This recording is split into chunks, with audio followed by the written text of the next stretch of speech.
पूरे साल कॉलेज में लद्दाख की ट्रिप प्लान करते करते आज फाइनली वो दिन आ ही गया जब हमारे लद्दाख ट्रिप का सफ़र शुरू हुआ।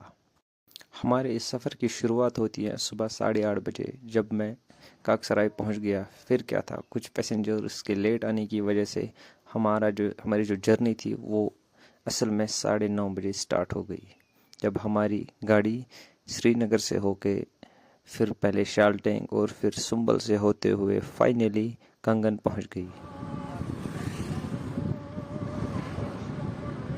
कंगन से अप्रॉक्सीमेट 50 किलोमीटर चलने के बाद हम लोग फाइनली एंटर किए सोनमर्ग में।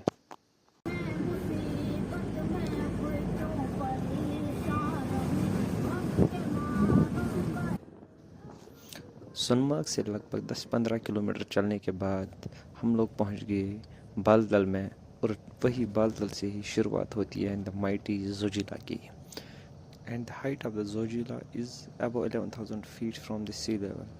And Zojila Pass was the site of the conflict between India and Pakistan in the 1947 and 1948. And Zojila Pass is the pass which connects the Kashmir Valley with the Ladakh. और अभी इस जोजिला पास के लिए एक tunnel construct हो रही है। I think वो अप्रॉक्सीमेट 14 to 15 किलोमीटर्स की होगी, जिसकी वजह से जो जोजिला पास विंटर में कई मंथ्स तक बंद रहता है, उसकी वजह से वो दिक्कत भी नहीं आएगी और कनेक्टिविटी मेंटेन रहेगी between Ladakh and the Kashmir. Zoji La को जब हम लोग क्रॉस कर रहे थे तो कई जगहों पे ऐसे मन किया कि गाड़ी से उतर के देखने का, बट क्या कर सकते थे, बाकी पैसेंजर मेरा वेट नहीं कर सकते थे, इसलिए मुझे खिड़की से ही वो सारा व्यू देखना पड़ा।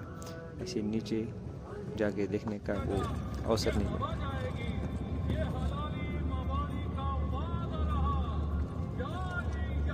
जोजिला 0 पॉइंट को क्रॉस करने के बाद ये साफ साफ दिखाई दे रहा था कि हम लोगों ने लद्दाख में ऑफिशियली एंट्री ले ली है, क्योंकि लद्दाख की जो सिग्निफिकेंस है वो है पहाड़ बिना पेड़ के, और वो हमें साफ साफ दिखाई दे रहे थे। कुछ देर चलने के बाद हम लोग की एंट्री होती है विलेज मताइन में, जो कि लद्दाख रीजन का ओनली कश्मीरी स्पीकिंग विलेज है। बाकी लद्दाख में हर जगह पे लद्दाखी लैंग्वेज बोली जाती है, बट जो मताइन है वो ओनली विलेज है जहाँ पे कश्मीरी बोली जाती है। मताइन विलेज में हमें वो थोड़ा सा कश्मीरी आर्किटेक्चर दिखा, जैसे कि कश्मीर में घर बनाए जाते हैं वही वहाँ भी वैसे ही घर बनाए जा रहे थे।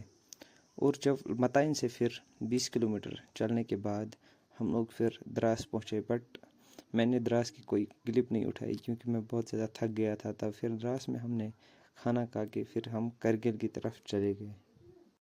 मेन करगिल टाउन में मैं तकरीबन 3:30 या 4 बजे पहुंच गया। फिर वहां पे कुछ देर रुकने के बाद फिर मैं संको के लिए निकल पड़ा, क्योंकि संको में मेरा एक फ्रेंड वेट कर रहा था जिसके घर में मैं उस दिन रुकने वाला था। अब आप सोच रहे होंगे मेरे साथ और कौन था इस कारगिल ट्रिप में। वो आपको जो अगले वीडियो आएंगे इस सीरीज़ में वो आपको उन्हीं वीडियोज़ में दिखेंगे कि मेरे साथ और कौन कौन है। इस सीरीज़ की नेक्स्ट वीडियो बहुत ज़्यादा इंटरेस्टिंग होने वाले हैं, तो आप पहले से नोटिफिकेशन ऑन करके रखें ताकि आपको कोई भी वीडियो मिस ना हो। बाय।